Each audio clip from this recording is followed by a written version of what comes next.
Bonjour à tous, je vous retrouve cette fois-ci pour revenir avec vous sur les coloriages terminés que j'ai réalisés au cours des 2 derniers mois.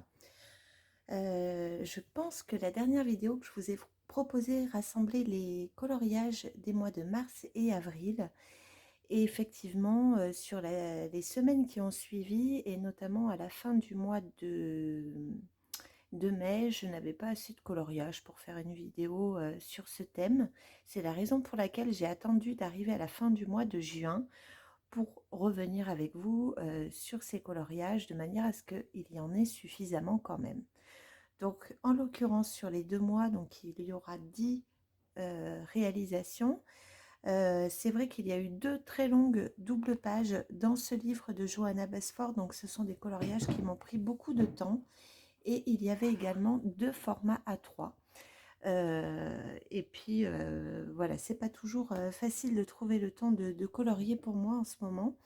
C'est la raison pour laquelle il y en a peut-être un petit peu moins que, on va dire, en début d'année.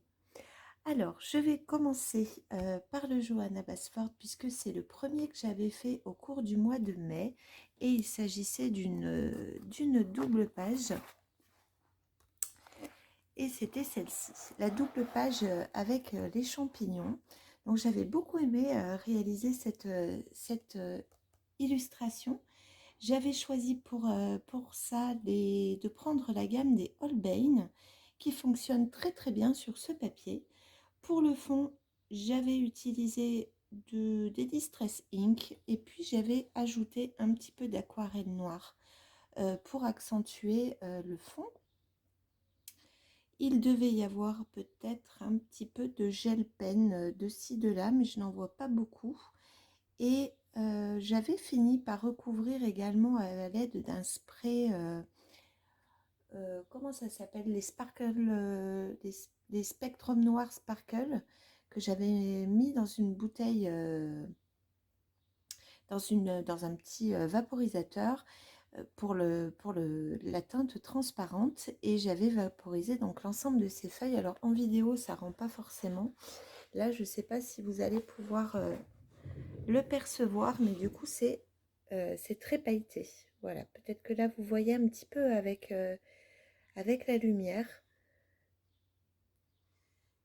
Bon, j'ai beaucoup aimé réaliser cette double page, par contre elle a été très très longue, et en l'occurrence je l'avais, il me semble, réalisée en duo, si je ne me trompe pas, avec Toki et les crayons magiques. Ces crayons magiques, je vous remettrai bien sûr le lien de la vidéo où vous pourrez retrouver l'Instagram de Toki pour que vous puissiez aller découvrir sa version, et je vous invite à aller la découvrir bien sûr parce qu'elle était juste magnifique. Alors évidemment nous étions partis sur des choix de teintes très différentes, et c'est un petit peu le but, on se donne aucune indication et on en fait chacune une version qui, selon l'inspiration du moment, et la plupart du temps on a des versions qui diffèrent beaucoup.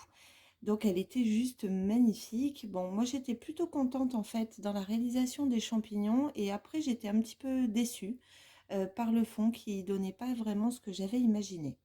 Néanmoins, les Holbein avaient été très agréables, ce que je vous disais tout à l'heure, à travailler. Donc j'étais très très très contente, euh, en tout cas d'en venir à bout, parce qu'elle a été quand même assez longue finalement. Les champignons ont été longs. Après le fond c'était rapide, mais les champignons étaient un petit peu longs à faire.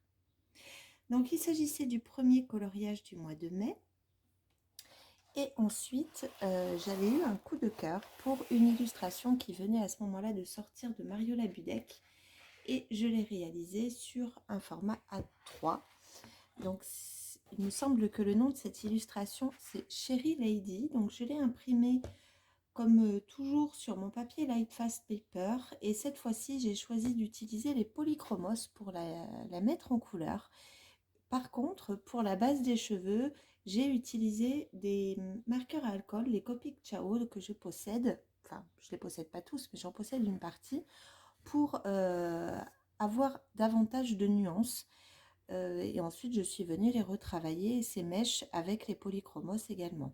Le reste est entièrement, bien sûr, réalisé au crayon de couleur, donc toujours avec les polychromos. Et j'ai souvenir que Les fleurs avaient été très longues à faire, vraiment très longues. J'en avais vraiment marre à la fin. Les feuillages étaient plutôt rapides. Je suis restée dans un combo de couleurs plutôt restreint. Je trouve que c'est plus joli, en tout cas à mon sens pour moi. J'ai ajouté un petit peu de gel pen et pour le fond, je suis venue ajouter un petit peu, ici vous le voyez, un petit peu de Distress Ink, mais vraiment léger pour rester vraiment dans ce, comment dire, dans ce nuancier limité de teintes. Donc j'avais quand même, même si les fleurs m'avaient paru interminables, j'étais très contente du résultat. J'aime énormément cette illustration. Le visage de cette jeune fille est tellement beau. Donc voilà, pour cette deuxième illustration du mois de mai. Ensuite, qu'est-ce que j'avais fait? J'avais fait encore un A3. Je ne sais pas si vous vous rappelez, j'avais réalisé cette illustration au tout début où je coloriais. Alors évidemment, les versions sont très différentes. J'ai pas choisi ni les mêmes crayons, ni le même papier, ni le même, comment dire, ni le même code couleur. Par contre, j'avais envie, voilà, de le reprendre parce que je n'aimais pas du tout ce que j'avais réalisé à l'origine. Alors, il faudrait que je vous le montre. D'ailleurs, je vais vous le sortir pour que vous puissiez le voir. Je ne sais même pas si je l'ai encore. Enfin, j'ai pas pu le jeter, mais je ne sais pas si je l'ai à portée de main. Oui, je l'ai. Alors, je vais vous le montrer.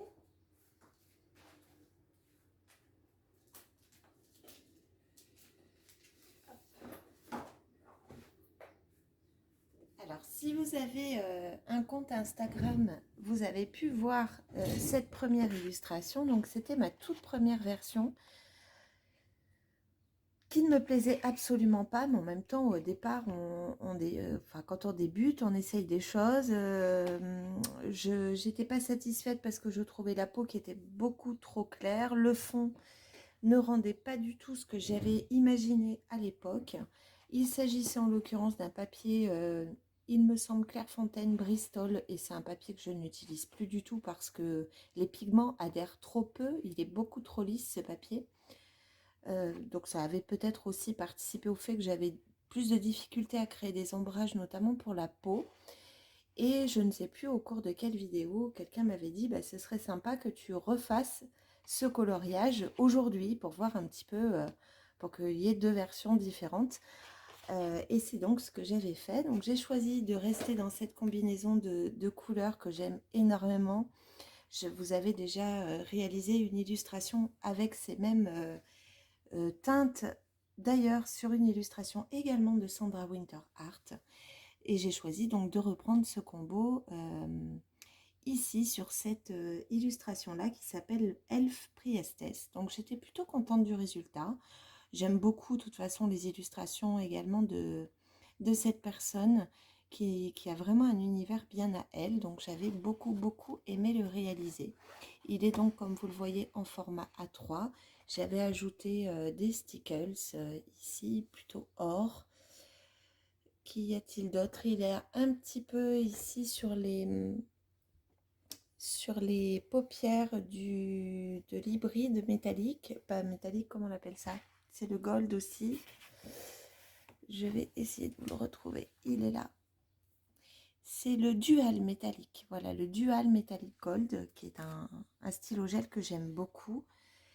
Et puis voilà, le fond a été réalisé avec j'avais dû le recouvrir de Posca noir et ensuite je suis venue tamponner avec une éponge naturelle de l'aquarelle or, tout simplement. Donc voici pour cet autre coloriage. Par la suite, je vous ai proposé un tuto sur la réalisation d'un fond simple à l'aquarelle et c'était l'occasion surtout pour moi d'expérimenter le liquide de masquage Schmink dont je vous avais parlé après avoir connu des déboires avec le drawing gum bleu. J'avais donc fait l'acquisition de ce Schmink et franchement j'avais adoré. Donc j'avais commencé par vous proposer donc ce tuto pour la réalisation de ce fond à l'aquarelle que j'avais beaucoup aimé. Après il n'y avait rien de sorcier hein, à réaliser.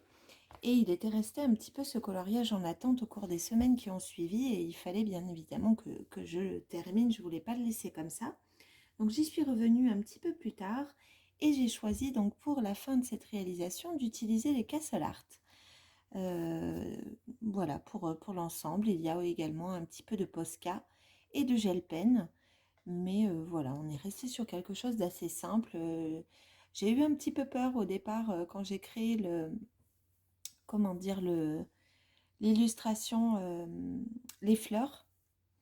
Et puis finalement, j'ai réussi à m'en sortir plus ou moins pour que ce soit à peu près harmonieux. Donc voilà pour cette illustration. Et d'ailleurs, dans ce livre-ci, j'en ai fait 2 au cours de ces 2 derniers mois, ce qui n'est pas souvent quand même que je retourne plusieurs fois dans le même livre, en dehors d'un Kirby ou d'un Johanna Basford. Donc j'étais plutôt contente.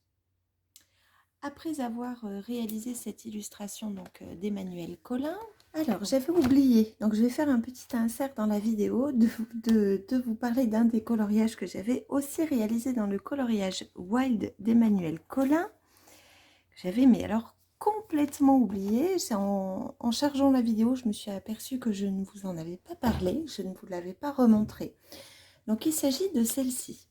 Alors celle-ci est un petit peu particulière puisque si vous avez découvert la vidéo, je vous présentais à l'occasion de cette mise en couleur une boutique française qui s'appelle la boutique 2G France. Alors je ne vais pas revenir sur le sujet, je vous laisserai aller découvrir la vidéo en barre de description si ça vous intéresse.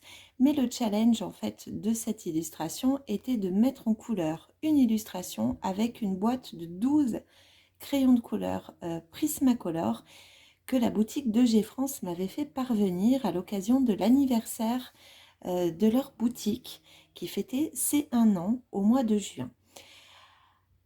Quand j'ai reçu cette boîte de 12 crayons de couleur, je me suis dit, mon Dieu, il ne s'agit pas d'une boîte portrait, donc je me retrouve avec des couleurs assez disparates, forcément. Et finalement, j'ai choisi donc une illustration dans ce livre-là, me disant qu'elle n'allait pas avoir non plus énormément de détails. Bon, il y en avait un petit peu, mais vraiment, c'était faisable. Et j'étais plutôt contente finalement de me rendre compte qu'avec ces 12 crayons, j'arrivais quand même à faire quelque chose. Le plus difficile pour moi a été de réaliser la teinte peau, puisque bien évidemment, il n'y avait pas les teintes que je peux utiliser habituellement. Et pour le fond, j'avais anticipé un petit peu hors caméra, en utilisant de nouveau le liquide de masquage Schmink.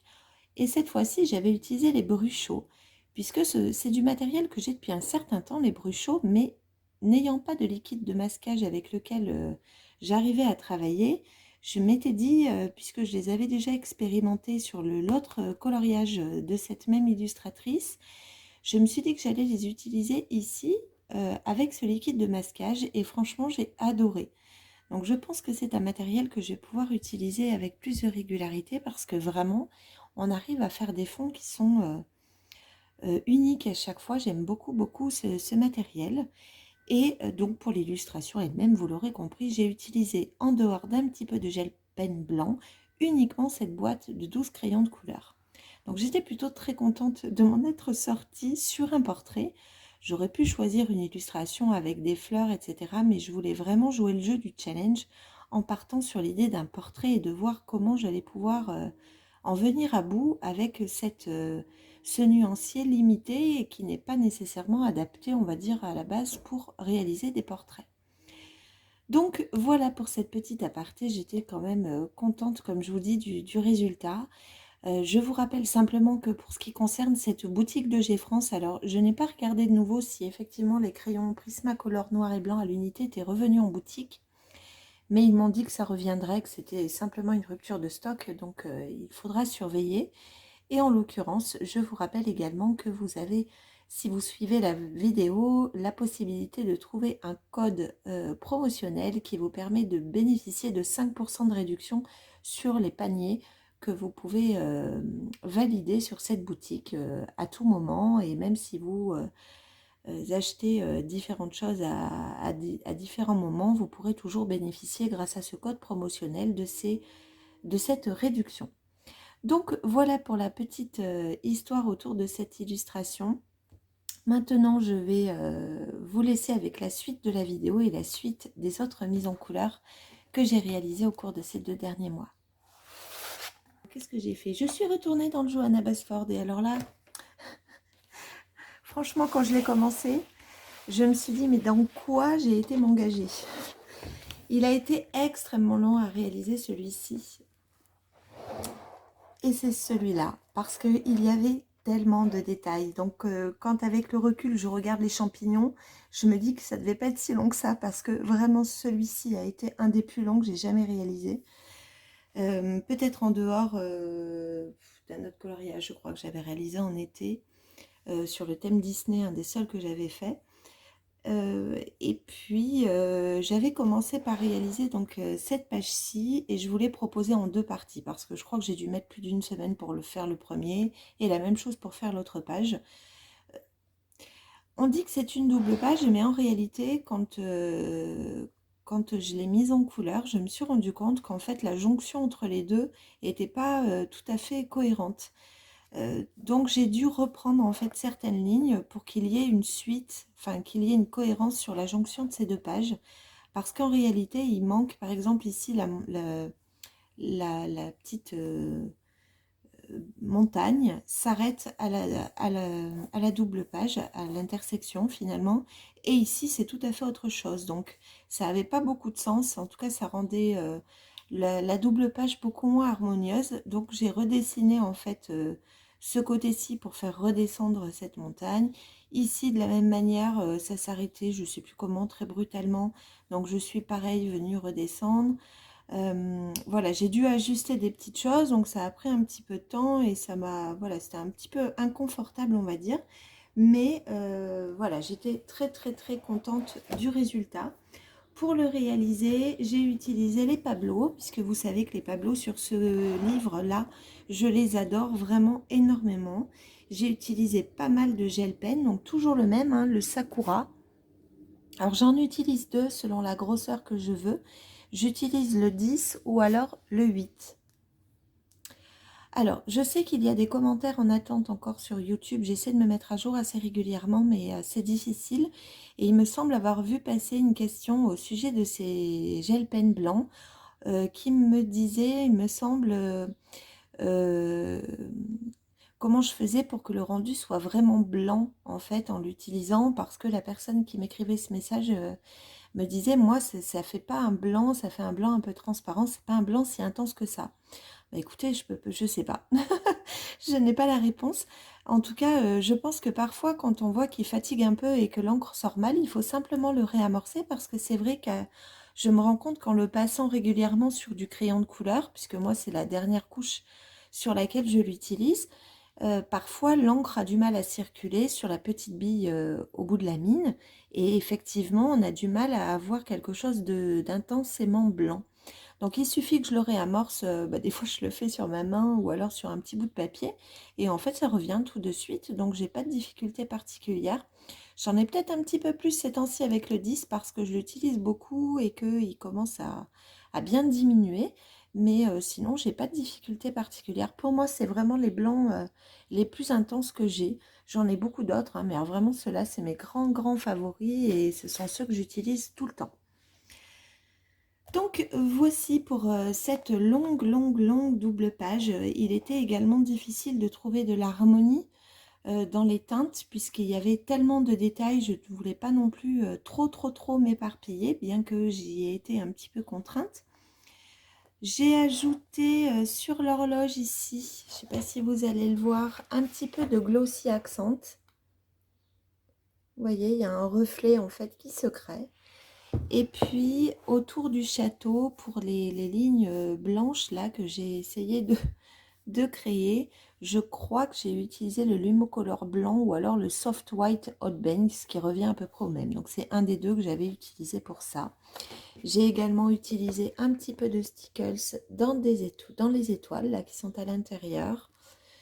Un petit peu également dans les ailes de papillon. Je ne sais pas si vous allez bien le voir. Également sur celui-ci. Peut-être comme ça. Vous voyez bien. Et de ce côté-ci, j'en ai mis un petit peu, je vois sur l'escargot et également sur la petite ligne ici avec les petites billes. Donc voilà, tout le reste est réalisé, je vous l'ai dit, au Pablo. Et puis voilà, ils sont juste extraordinaires sur ce papier. Vraiment, c'est un grand, grand, grand coup de cœur. Bon, alors, cette double page m'a paru interminable. J'en avais vraiment, vraiment marre, mais j'étais contente du résultat. En tout cas, normalement, quand je fais une double page, je commence toujours par la page de gauche, pour la petite histoire, pour éviter que mon bras vienne en fait salir ou déplacer les pigments sur la page de droite. Et exceptionnellement, j'ai commencé par celle-ci parce que c'était difficile pour moi d'envisager exactement quelle couleur j'allais utiliser. Par contre, j'avais déjà le château dans mon esprit. Donc tant pis, j'ai choisi de commencer par la page de droite et en partant de ce château, ensuite j'ai pu décliner les couleurs et reprendre dans les mêmes combinaisons la page de gauche. Voilà pour la petite explication, mais c'est vraiment un livre pour lequel j'ai un grand, beaucoup, beaucoup d'affection. Je les aime énormément, les illustrations. Alors là, je vous montre pas, mais je viens de terminer une nouvelle double page. Il faut que j'arrête avec les doubles pages dans ce livre. Il était un petit peu moins dense que celui-ci, mais il est fait. Donc il va sortir sous peu, mais je ne vais pas vous le montrer maintenant. Mais je l'ai fini il y a 1 heure, quoi, pour tout vous dire. Donc il est en cours de montage et puis il sortira prochainement. Donc voici pour Johanna Basford. Je pense que je n'y suis plus retournée depuis. Ensuite, Amanda L. Matthews. Vous savez que c'est une illustratrice que j'adore vraiment énormément. Elle a eu la gentillesse de me faire parvenir cette illustration qui faisait partie de ses dernières, qu'elle a appelée Morning Moon. Pour la réaliser, je l'ai toujours imprimée sur mon Lightfast Paper et j'ai choisi d'utiliser les luminances ainsi que des Distress Ink, notamment pour la lune derrière. Il y a également un petit peu de stickers de ci, de là.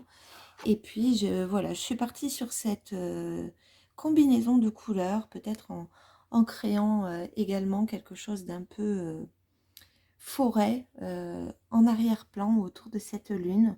J'ai vraiment, vraiment beaucoup aimé réaliser cette illustration. Voilà ce que je peux vous en dire.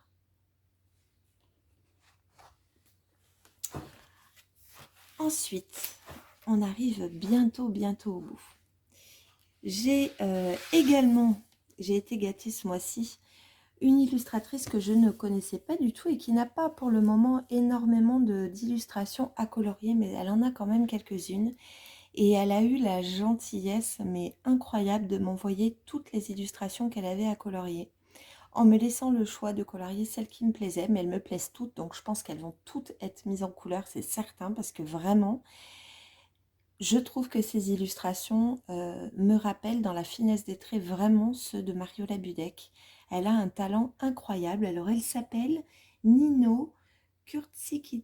Alors je vais essayer de le dire. Kurtsikids. Je suis pas sûre de le prononcer correctement. Je vous mettrai encore une fois le lien de cette mise en couleur en barre de description de cette vidéo. Et dans cette mise en couleur, vous avez le lien de son Instagram et de sa page Etsy même plutôt, où vous pouvez retrouver les illustrations. Et il me semble que ces jours-ci, ils sont en promotion. Donc pour celle que j'ai choisie en premier lieu, elle s'appelle Pearl Beauty. Je l'ai toujours imprimée sur mon Lightfast Paper. J'ai choisi d'utiliser les polychromos. Et pour le fond, cette fois-ci, je suis venue utiliser du pan pastel. Et c'est le pan pastel Pearl Black. Donc c'est le pan pastel en fait qui est très pailleté, mais avec des grosses paillettes. Parce qu'il y a le fin et le épais. Et moi, j'ai choisi d'utiliser celui qui était plus épais. Étant donné que ça ne me suffisait pas, moi j'ai ajouté quelques petites nuances en plus du noir, toujours au pan pastel, autour des perles qu'avait dessiné donc l'illustratrice. Et je suis venue ajouter de l'acrylique blanche sur le fond. Il y a ici un petit peu de stickles, mais sinon tout le reste est réalisé au pan pastel, au polychromos, pardon. Donc j'ai adoré faire cette illustration. Elle a des portraits, mais je suis sous le charme. C'est un immense, immense coup de cœur.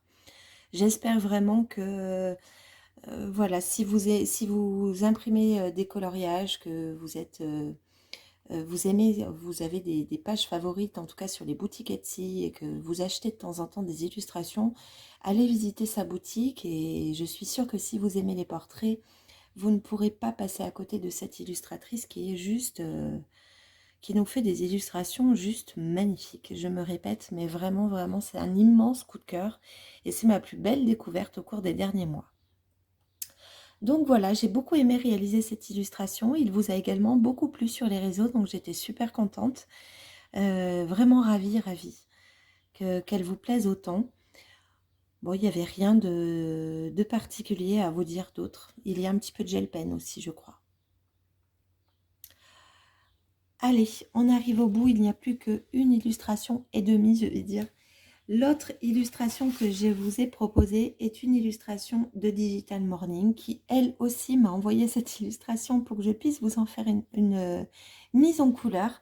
Elle venait juste de sortir et vraiment, c'est encore une fois un beau cadeau que de recevoir ce genre de portraits qui sont incroyables. On a vraiment des gens qui sont très, très talentueux dans le milieu du coloriage et notamment des portraits, parce que c'est vrai qu'on connaît beaucoup de livres, beaucoup d'illustrateurs qui réalisent des livres, mais même sur la boutique Etsy, vous retrouvez des choses vraiment fabuleuses. Alors pour réaliser celle-ci, j'ai choisi, donc en dehors de l'imprimer encore une fois sur le Lightfast, j'ai choisi d'utiliser les Holbein, que je n'utilise pas forcément très souvent d'ailleurs, ça faisait longtemps que je ne les avais pas expérimentés sur un portrait. Donc il est entièrement réalisé au Holbein. Pour le fond, j'ai choisi d'utiliser du Distress et j'ai ajouté un petit peu d'acrylique également. Voilà pour cette mise en couleur, voilà, qui n'avait rien de plus en termes de médium utilisé. Mais vraiment, j'ai adoré. Je trouve que les portraits qu'elle réalise sont toujours intéressants, d'autant plus que quand vous achetez une illustration sur la boutique de Digital Morning, la même illustration vous est déclinée sous plusieurs formats. Vous avez des fonds qui sont différents à chaque fois et vous avez des teintes différentes d'impression. Vous avez la version foncée, la version claire, vous avez une version sépia, il me semble. Donc, et en plus avec des fonds différents. Donc vraiment, quand on apprend une illustration chez elle, on a tout un tas de possibilités de déclinaison possibles et ça, c'est plutôt sympa. Donc voici pour cette dernière grande, on va dire grande illustration, une illustration classique que j'ai réalisée. Et pour la plus petite, la petite dernière, c'est pas une illustration à proprement parler, puisque c'est moi qui ai créé ce fond quand je vous ai testé les encres aquarelles de chez Action. Donc j'avais peur de les utiliser directement sur un fond parce que je ne savais pas du tout comment allaient réagir ces aquarelles. Donc j'ai choisi de prendre un petit papier que j'ai recoupé de la marque Strathmore Watercolor et je suis venue simplement utiliser donc ces petites encres de chez Action que j'ai trouvé ma foi super bien, très très dense, très intense comme vous pouvez le voir. J'ai ajouté un petit peu d'acrylique blanche également et j'ai simplement ajouté ça, mais alors super vite fait, il y avait vraiment rien d'extraordinaire, c'était simplement pour habiller le bas. Avec, je crois, c'est du Posca et des Pigma Micron qui sont watercolor, enfin qui sont qu'on peut utiliser avec de l'encre, de l'aquarelle. Donc voilà pour cette petite expérience. Bon, mais je vous ai fait une vidéo dédiée sur ce sujet, donc c'est pas non plus une grande surprise pour vous. J'étais revenue en détail sur la mise en couleur de ce fond nuageux, de ce ciel. Donc voilà pour les illustrations que j'ai réalisées au cours de ces 2 derniers mois. Donc vous voyez, c'est pas énorme, mais parmi les illustrations qui ont été faites, il y en avait qui étaient plus longues que d'autres. J'espère en tout cas que, voilà, que ces dernières semaines où je vous proposais quelques vidéos, ça vous aura intéressé, ça vous aura plu. J'en profite également pour vous remercier parce que j'ai eu la surprise de découvrir qu'on avait passé le cap des 5000 abonnés sur la chaîne YouTube, ce qui est juste incroyable. Donc ils sont bien dépassés aujourd'hui et je suis vraiment ravie de voir que vous êtes de plus en plus nombreux à suivre ce que je peux vous proposer. Et puis également voilà, pour les commentaires que vous pouvez laisser, même si je mets un peu de temps à répondre. C'est la même chose sur Instagram où j'ai pu découvrir que il y avait plus de 2000 abonnés maintenant qui étaient abonnés à la page Instagram. Donc vraiment, je vous remercie infiniment pour vos messages, pour votre soutien, le fait que vous regardiez régulièrement ce que je peux vous proposer, ça me touche beaucoup. Et surtout, même si en ce moment j'ai plus de difficultés à trouver du temps, euh, voilà, ça m'encourage toujours à poursuivre et à me dire il faut vraiment que j'avance pour leur proposer quelque chose prochainement. Voilà pour la petite aparté. Donc je vous remercie infiniment, je vous embrasse fort. Prenez bien soin de vous. J'espère que vous allez passer un très très bel été, que la météo sera plus clémente. En tout cas, chez moi ici, il pleut encore. On a eu une journée de beau temps hier et de nouveau la pluie revient. J'espère que pendant le mois de juillet, le mois d'août, on en profitera un petit peu plus et qu'on aura un petit peu plus de soleil surtout. Eh bien écoutez, sur ce, je vais vous laisser. Je vais vous souhaiter de passer une très belle journée. Et puis, on se retrouve, alors en l'occurrence, très vite pour la fameuse double page que je viens de terminer dans le livre de Johanna Basford. Voilà, je vous embrasse et puis je vous dis à très vite. Au revoir.